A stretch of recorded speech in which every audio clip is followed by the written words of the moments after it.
Well, to discuss that a bit further, we're now joined with Mr. Mike Billington, who is at the Asia desk of the Executive Intelligence Review, who's joining us now via Skype from Leesburg. Thanks a lot for joining us. Now, are we closer to a war between the United States and North Korea, or are we just closer to a Korean war? No, I don't think we're particularly close to a Korean war. There could be a spark there, but as I've said many times, and as Lyndon LaRouche has said many times, we are extremely close to a global nuclear war between the United States and Russia and China. The problem in Korea is, as the Chinese recognize, is that the U.S. has taken advantage of this provocations on both sides. And there certainly are North Korean provocations, but there also are numerous U.S. provocations.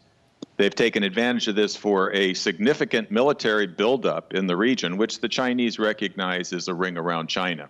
It's, of course, been going on since the so-called pivot began, but this has brought new ABM systems, X-band radars, and other heavy offensive weaponry into play. It's interesting that Morton Halperin yesterday, a former defense and security official in several administrations, said at a forum in Washington that although the U.S. has officially at least pledged to the Russians that there would not be a first strike nuclear attack against Russia's nuclear capacities, of course, because Russia has a huge nuclear capacity, so the mutual assured destruction works. But thus far, according to Morton Halperin, the U.S. has never made that pledge to the Chinese, that we have not, in fact, informed them that we would not launch an attack against their relatively small nuclear capacity. And therefore, the Chinese have very, very good reason to be concerned over this use of North Korea to build up the U.S. military forces there. So then are we then entering an era of a Cold War, in a sense, between China and the U.S. in the region? I don't think it's that cold.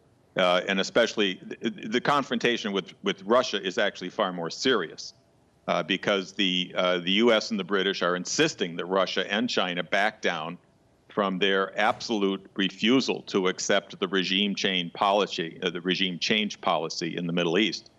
Which is now going on from Iraq and Libya to Syria and very likely to Iran in the near term. As far as Korea itself goes, this would be an excellent time to open talks with North Korea.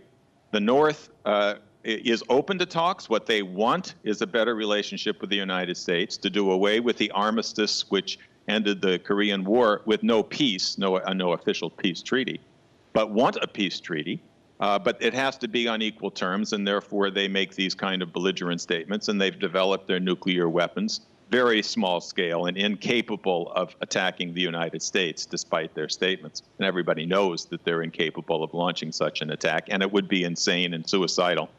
But they do want talks, and they will not talk on the current proposal from the U.S. and the British, which says we'll only talk if you agree to give up your weapons first. They see what happened to Libya. They see what happened to Iraq. They're not going to do it.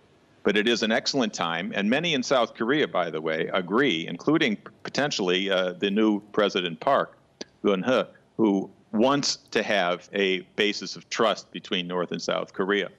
The danger here is that the motivation... I do sincerely apologize for cutting you off, Mr. Billington, Sure. But it seems that we have, unfortunately, run out of time. But, of course, we do appreciate your insight, as always.